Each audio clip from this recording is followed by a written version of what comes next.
I used to work the graveyard shift at a Dunkin' Donuts. For those of you who don't know what a Dunkin' Donuts is, it's basically a donor chain that sells coffee breakfast items, and of course, donor. This brings me to a little over a month ago when our location was recently selected to become 24 hours. A lot of other establishments would maintain a 24-hour drive-through window, but ours was fully open. I'll be honest, it was interesting to see the new types of customers who would come in during these hours.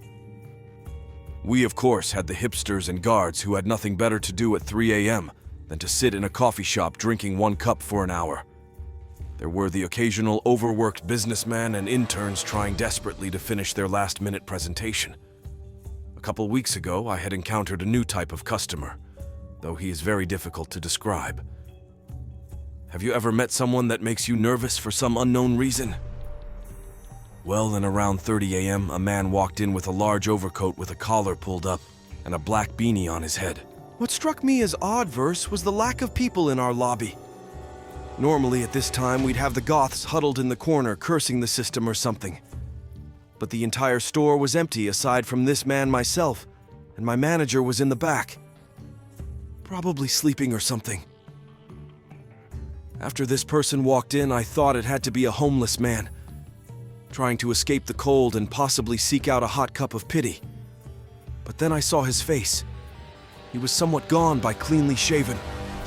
His eyes had dark circles around them, as if you are tired by. He seemed quite energized. He then walked up to the counter. At that moment, I realized how tall this guy was, like Kobe tall. I asked him what he would like to order. He just stared straight ahead as if you were zoning out. I repeated my question a bit louder. He only said one word. Coffee. The man then leaned down and looked me in the eye and asked me if I was alone. I told him I wasn't there. My manager was in the back room. He then pulled out a few crumpled up dollar bills, handed it to me, and then walked back out of the door without taking his coffee with him. As soon as he left the building, I felt this intense atmosphere lift up from around me. I was at a loss for words, to be honest. I quickly rushed to the back and told my manager about the whole situation, to which he told me to put the man's money aside in case he comes back for it. The next night, everything was back to normal. Usual customers sat in their respective seats sipping their coffee. While I was keeping myself busy and mopping the floor, I couldn't help but think about the interaction I had last night. That's when I happened to look out of our front window. And I sign. He was standing across the street under a streetlight. You just standing there staring at me. I turned to see if my manager was behind the counter, and when I looked back, he was gone. At that point, I was starting to feel on nerve. My last night working there was the worst by far, and also the reason I quit. I had arrived to work and relieve the people working before me.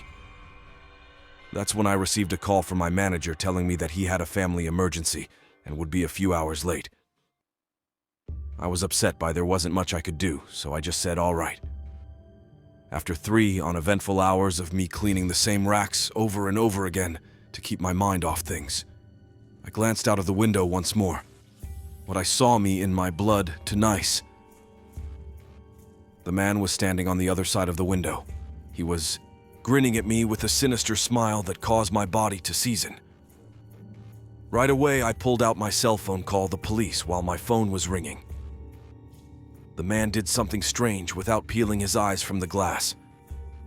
He pulled out a cell phone from his pocket. I watched him carefully as he began to type something into the phone, without even looking at it. At that moment, my phone buzzed, notifying me of attacks. The message said, "Now you're alone.